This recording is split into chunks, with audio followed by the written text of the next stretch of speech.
Here we are today in Hoxton. Clearly, as you can see, gonna go by a Chicken Express. Got recommended this place by my brethren. We're gonna pass through, see what it's saying. I'm pretty sure he said it's calm, but same way I can't remember what he said. Let's get into the crep check. Boom bow. On foot today, we have the Nike Air Max 93 Maple from 2003. You can see the bubble. We got the old school bubble, the big bubble. It's a mad thing.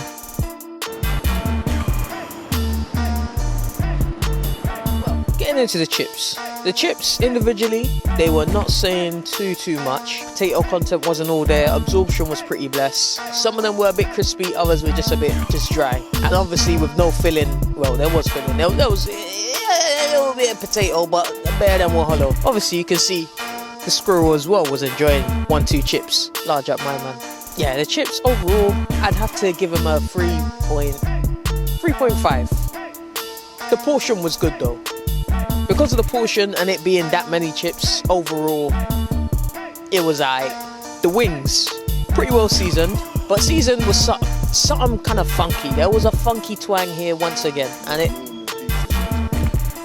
wasn't normal pizza shop twang.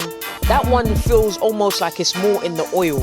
Like, this tasted like it was in the breading. It was like an aftertaste. It was like the seasoning had something off-key about it that I'm not sure of. Yeah, it was booky. They were pretty succulent. I can't fault that. The texture was nice. The breading was strong. It was pretty crispy and crunchy-ish. You had me wondering if Bossman possibly did a thing with some cornflakes. I'm not sure. The wings overall, I think I've said enough about them. The wings overall, I'd say I'd give them a 3.6. For some other people, it could be an acquired taste. You might be the type of person to like this kind of off-key flavor that it has. Me, I'm not a fan of that. The burger sauce, it stuck to the chicken. And what happened is because of how porous and weak the bread was, the bread ended up peeling off.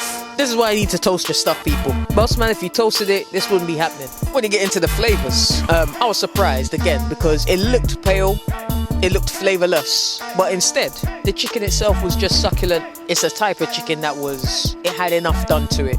It might have just been a young brine, which gave it, you know, a little bit of extra savor from the salt, but that's enough sometimes. The bread didn't taste like it had anything about it, but the chicken was certain. So yeah, overall, the burger, I'd say it was a surprising 3.9. Actually, you know what? I'm giving them too much props. There was bare lettuce that killed the burger in some ways. It diluted the flavors and natural savor of the chicken. I'll give it a 3.8. A 3.8, that's reasonable. The shop overall, fam, cuz the shop is wham. It was a bop from the shop front to the counter. I was thinking, right, this is a young trek. Bare tables as well. It might have had like 10, 12 tables in there. Menu. Too much option. Yeah. It's true, like, if they streamline, okay, they're not trying to streamline their revenue of income, they're trying to do it all and collect all the peas. But that means quality is lacking in places. Overall, I'd give the shop I think it's only right to say a 3.7. Which might be the average of everything combined, to be fair. Yeah, this was Hoxton, it's getting busy. We're hearing voices through the bushes, and noises, and general wildlife. So, that's it for the episode. We are gone. Good night.